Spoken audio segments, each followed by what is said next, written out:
अस्सलाम वालेकुम। और आज का जो ये वीडियो है वो मैं रिकॉर्ड कर रही हूँ। जो लाइव में ये जो क्लास है ये लाइव में मैं नहीं कर सकती हूँ, इसीलिए मैं सोची कि इस तरह के क्वेश्चन को मैं रिकॉर्ड करके उसी सेम टाइम में पोस्ट कर दूँगी, है ना।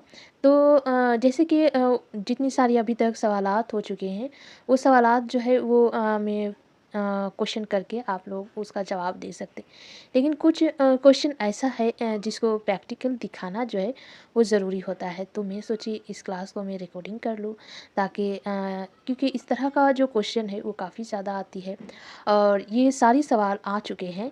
मैं सिर्फ एग्ज़ाम्पल के तौर पर ये सारी सवालात को हल करके दिखा रही हूँ, ताकि आपको भी जो न्यू देने वाली हूँ उनको भी पता चले, और जो दे चुके हैं उसको तो फिर से पता ही होगी। लेकिन कोई नहीं, मैं इस क्लास को रिकॉर्ड कर लेती हूँ। उसके बाद सेम टाइम कल जो लाइव क्लास होगी उस वक्त मैं पोस्ट कर दूँगी कि है ना, पोस्ट कर दूँगी, क्योंकि कल कुछ और मेरी मसरूफ़ियात है, जिस वजह से मेरी लाइव जो है वो नहीं हो सकती, जिस वजह से मैंने ये क्लास जो है रेडी की हूँ, ताकि आपको मैं उसी सेम टाइम में शाम के 7 बजे इफ्तार के बाद अपलोड कर सकूँ, है ना। तो चले पहले मैं क्या करती हूँ, इस कैमरा को मैं छोटा कर देती हूँ ताकि आप लोगों को ये चीज़ नज़र आए, है ना। तो सबसे पहला सवाल है कि दास्तान और उसके किरदार के साथ आपको मैच करना है ना। तो दास्तान और इसके साथ आपको मैच करना है, तो सबसे पहले आपको देखना है कि क्या क्या दिया हुआ है ना, क्या क्या दिया हुआ है। तो मलिका नूर, है ना, मलिका नौबहार, है ना। उसके बाद बेदार वक्त, उसके बाद राजा सूरज भान, उसके बाद मलिका महर निगार, है ना। तो आपको देखना है कि ये सारी जो किरदार दी हुई है, ये सारी किरदार दी हुई है, ये किस दास्तान से ताल्लुक़ रखती है, किस दास्तान में ये किरदार है ना। तो सबसे पहले मलिका नौबहार अगर हम देखते हैं तो वो बुस्तान ख़याल में देखने को मिलती है। नेक्स्ट है कि बेदार वक्त जो है वो बागो बहार में देखने को मिलती है। सो राजा सूरज भान जो है वो हमको फसाने अजायब में देखने को मिलती है। और उसके बाद मलिका महर निगार जो है वो रानी केतकी की कहानी में देखने को मिलती है। तो ये कुछ इस तरह से हो गया, मतलब एक का जो है वो सी हो जाता है, एक का जो है वो सी हो जाता है ना। और दो का जो है वो डी हो जाता है ना। और तीन का अगर देखते हैं, तीन का जो है वो बी हो जाता है ना, तीन का बी हो जाता है। और चार का जो है, अगर चार का देखते हैं तो वो चार का ए हो जाता है, ये जवाब में होता है ना। यहाँ पर जो ऑप्शन थी उसको मैं हटा दी हूँ, क्योंकि इस पेज में इतना ज़्यादा स्पेस नहीं है कि मैं ऑप्शन को भी नीचे में कैरी कर सकूँ, है ना। तो इसीलिए मैंने सिर्फ ऑप्शन हटा दिए, लेकिन आपको सिर्फ समझाना मेरा मतलब है, इसी वजह से, है ना। तो ये आपको समझ में आ गया, मतलब किसी भी दास्तान को अगर आप पढ़ रहे हो उसकी कितनी सारी किरदार है। अगर आप मसनवी पढ़ रहे हैं तो उस मसनवी में कितनी सारी किरदार है। अगर आप कोई अफसाना पढ़ रहे हैं तो उस अफसाने में कितनी सारी किरदार है, वो याद रखना बहुत ज़रूरी है, क्योंकि इस तरह क्वेश्चन दे सकते हैं। नेक्स्ट क्वेश्चन हो जाएगा, मुसन्नफ़ीन और किताबों के एतबार से ये कीजिए, है ना। जो किताब है उसके ऊपर आपको देखना है। तो सब रस दिया हुआ है, ज़िहाक दिया हुआ है, ज़िहाक दिया हुआ है, करबल कथा और आगरा बाज़ार, है ना। तो सब रस जो है वो मुल्ला वाहज़ी की लिखी हुई है, मुल्ला वाहज़ी की लिखी हुई है। और बी अगर देखते हैं, है ना, बी अगर देखते हैं तो वो बी नहीं, मतलब दो, है ना, दो अगर देखते हैं तो वो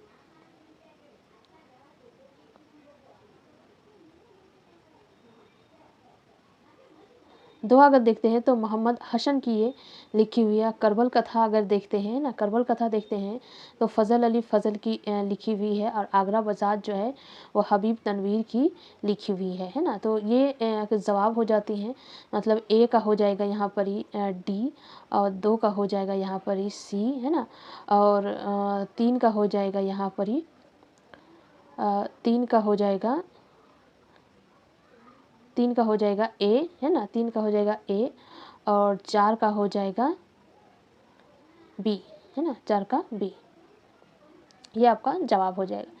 नेक्स्ट क्वेश्चन आते हैं, तारीख वफ़ात के एतबार से सही ज़ामरे की निशानदी कीजिए, है ना। तो आपको जितनी सारी यूजीसी सिलेबस में जितनी सारी शायर, जितनी सारे दास्तान निगार, जितनी सारे क्या बोलते हैं अफसाना निगार, सब का एक वफ़ात तारीख़ पैदाइश याद रखने होगा और दूसरा तारीख़ वफ़ात, दोनों याद रखना बहुत ज़रूरी है।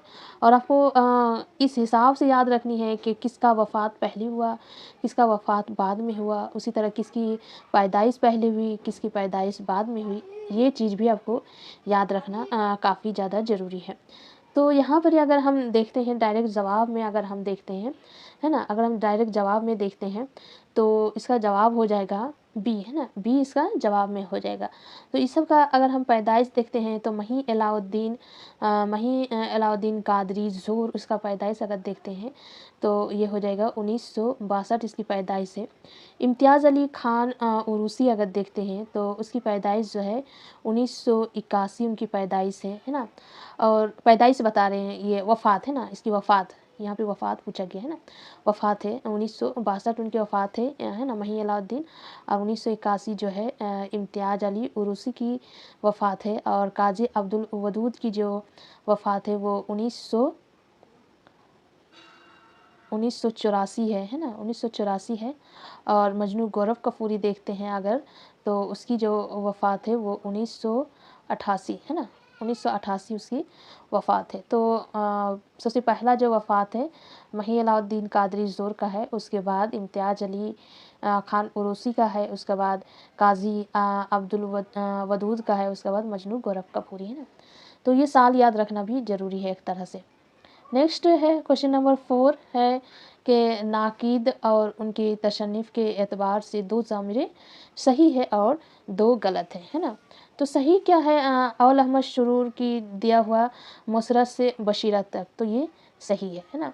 उसके बाद दिया हुआ मजनू गौरव कपूरी रवायत और बगावत, है ना। तो रवायत और बगावत जो है वो मजनू गौरव कपूरी की नहीं है, ये एहतशाम हुसैन की लिखी हुई है ना, है ना। ये एहतशाम हुसैन की लिखी हुई है और ये तनकीदी मज़ामीन का मजमुआ का नाम है जो 1947 ईस्वी में शाये हुई, है ना। उसके बाद दिया हुआ है मोहम्मद हसन का शनाशा चेहरे, तो ये सही है ना। तो ये बी नंबर गलत हो गया है ना, बी नंबर गलत हो गया क्योंकि रवायत और बगावत जो है वह एहतशाम हुसैन की लिखी हुई है।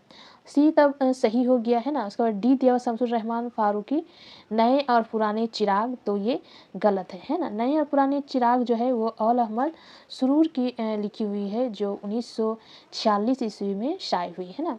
अगर हम मुसरत से बशीरत तक का अगर साल देखते हैं तो वो 1974 है। और मोहम्मद हसन की शनाशा चेहरे अगर देखते हैं तो ये 1979 इसका साल है ना।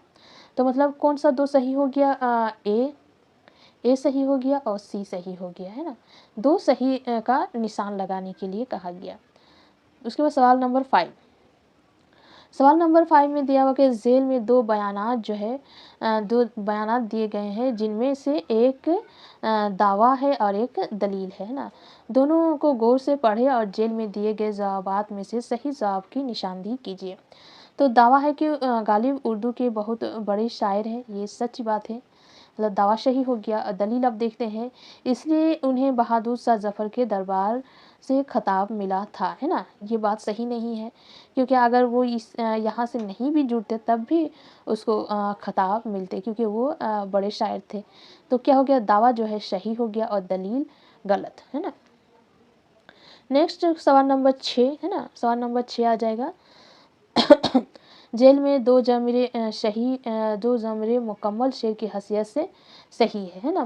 मुकम्मल शेर की हैसियत से सही है, तो आपको देख लेना है ना, आपको देखना है मुकम्मल शेर की हैसियत से कौन सा सही है क्योंकि इसका जो जवाब है आपको मुझे कमेंट सेक्शन में बताना है कि इसका कौन सा अशार जो है वो सही है ना।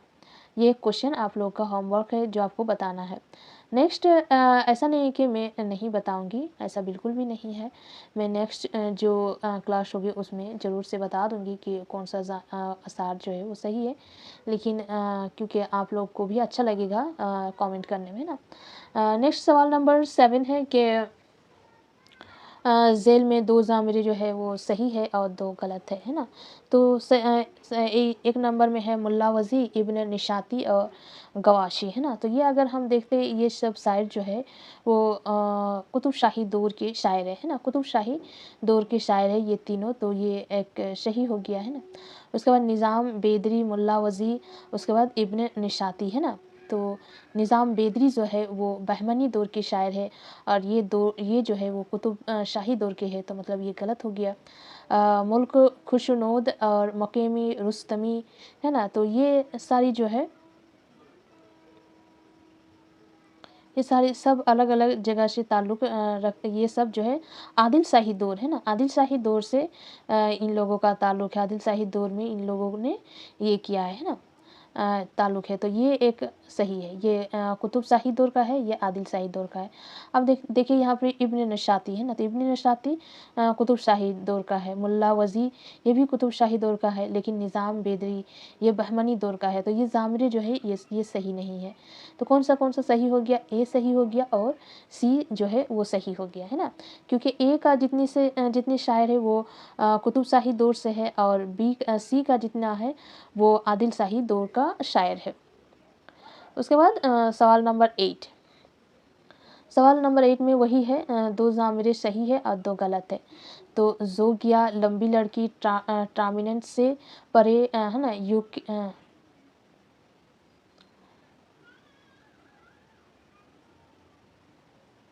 यूकलपैटिस, है ना? यूकलपैटिस। उसके बाद बी में नई बीवी, है ना? मासूम बच्चा, बदनसीब माँ, शांति। सी में है पाली हिल की एक रात, रोशनी की रफ्तार, देवला, रोशनी, है ना? उसके बाद डी में है नया कानून, मौज़ल, हातक, शिकवा, शिकायत। कौन सा ज़ामिरे जो है वो सही है? इसका जो है ए सही है ना? ए सही, ए जो है राजेंद्र सिंह बेदी की अफ़सानवी मजमुआ अपने दो मुझे दे दो में शामिल है और बी नंबर ये भी सही है ना? तो ये जो है प्रेमचंद की अफ़सानवी मजमुआ वारदात में शामिल है और ये सारी मिली-जुली हुई है, तो ये आपको समझ में आ ही रही होगी कि कुछ कुछ और शायर का है और कुछ जो है कुछ और शायर का दिया हुआ है, इसीलिए ये मिली-जुली है, तो ये सही नहीं है। ए और बी सही है। नेक्स्ट है कि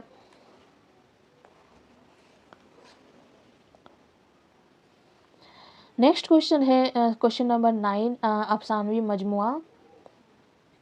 अफ़सानवी मजमुआ रोशनी की रफ़्तार जो है, रोशनी की रफ़्तार में कौन-कौन से अफ़साने शामिल हैं, है ना?